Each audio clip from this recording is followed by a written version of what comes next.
automatique. Donc, Quel mérite. Non, mais ça m'a amusé, c'est un challenge. Comme j'avais pas de challenge à donner à mes potes, parce que j'étais toute seule, je m'amuse toute seule, voilà. On va prendre sinon je m'ennuie. Une nouvelle question par ici. Bonjour à vous cinq. J'ai une petite question à poser par rapport à vos enfants, à vos neveux, aux proches. Savoir quelle a été leur vision, en fin de compte, de voir leur héros, leur animé préféré à la télévision, et de savoir qu'ils avaient leur héros à la maison. Comment ils ont vécu ça, en fait? Est-ce qu'ils le vivent aussi bien que nous, ou totalement différemment? Marc et moi, on a fait piquer nos enfants à l'âge de 17 ans parce qu'on en avait ras-le-bol, donc on a du mal à répondre. Non, j'ai quand même une anecdote là, parce que j'ai fait Leonardo dans les Tortues Ninja, et mon grand-fils, je l'avais emmené sur les plateaux, il aimait bien, alors je l'avais amené, et il était tout content. Et en fait, arrivé en classe, il devait avoir 9 ans, il a en fait, comme ils étaient plusieurs à être fans, c'est comme il a un peu frimé, il dit ouais, mon père fait Leonardo, machin, hein. Ah ouais, puis je suis allé voir l'enregistrement, et en fait, il a vendu la suite des épisodes pour raconter à ses copains, c'est-à-dire il dit vas-y, tu me passes 1 euro et je te raconterai les épisodes que j'ai vus. Alors moi, j'ai eu un truc. C'est tous des brigands en fait. Mon fils qui était avec des copains qui jouaient à la PlayStation, comme genre, j'enregistrais plein de jeux, et un jour, moi je suis dans le salon, je bouquine, je sais pas ce que je fais, oh putain, merde, non, c'est pas vrai! Et j'entends mon Yann qui gueule comme ça et qui sort. Je lui dis, qu'est-ce qu'il y a fait? Oh non, je viens de m'acheter un jeu vidéo, c'est encore toi qui fais la voix du rôle principal, j'en ai plein de cul. Je t'entends à la maison quand tu râles, il te dit, et là tu râles tout le long du jeu. Désolé. Fallait changer ta voix, mon vieux. Fallait changer ta voix. Ben oui, tout le personnage. Moi, mon fils, en fait, il n'osait pas dire que sa mère faisait Dragon Ball parce qu'il me disait personne ne me croira jamais, il croit tous que c'est un gamin. Donc, voilà. Donc il s'est toujours planqué.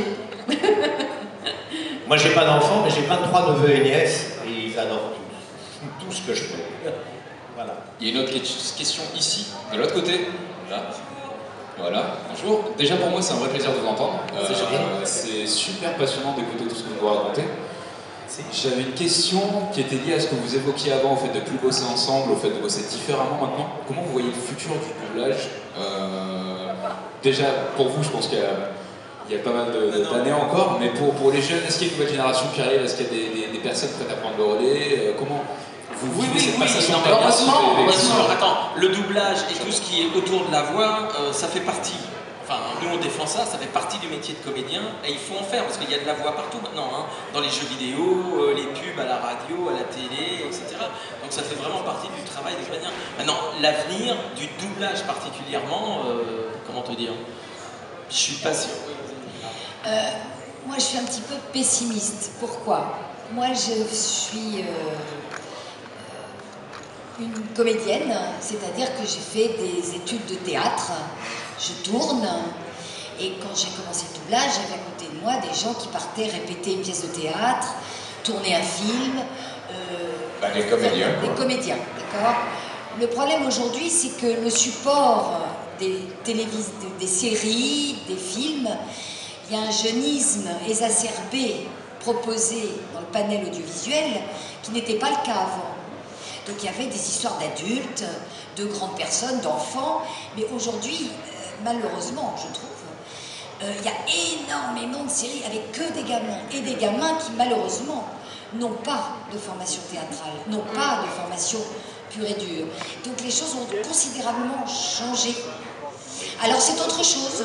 Je ne dis pas que c'est moins bien ou que c'est mieux. Non, c'est vrai, c'est très différent. Voilà. Il faut les faire piquer, Virginie. Bon, ben, moi, avec joie. Donc, surtout qu'on est très bien, Virginie et moi, sur les enfants. Mais oui! Toi surtout. Enfin, surtout moi. Ouais, surtout toi. Toi, tu es très très vieux, Patrick. Moi, mon rêve, c'est de faire une blonde pulpeuse, mais on m'a jamais pris. Avec un tutu, ça tirait très Avec un tutu, bah dis, super. 10 ans de danse classique, quand même, papa, il a fait. Il n'en reste pas grand-chose. Donc voilà, donc les choses ont changé. Il faut l'accepter. Et puis, je trouve que de plus en plus, les jeunes gens parlent anglais, japonais, sont mieux que nous, mieux que nos générations. Et du coup, moi je vois, par exemple, mon fils, il écoute plutôt les choses en VO qu'en VF, et de plus en plus. Donc bientôt les VF, tout le monde s'en foutra. Non? Oui, mais... Salut Patrick, bonne soirée. Merci. Qu'est-ce que t'en penses, toi, Fufi? Je pense que c'est vrai que les gens écoutent beaucoup en VO, mais je crois que c'est un gros problème, la VO, la VS. Mais qu'est-ce que ça veut dire la VO et la VF? Moi, bien sûr, les films qui sont complètement anglais, ou si on voit une pièce de Shakespeare, bien sûr, c'est peut-être mieux de l'avoir en VO, comme on dit, parce que mes seigneurs, my lord, ça ne donnera jamais mes seigneurs, ça c'est vrai. Mais autrement, maintenant, avec les films ou les pièces où il y a 3, 4, 5, 6 nationalités, quelle est vraiment la langue originale à ce moment-là?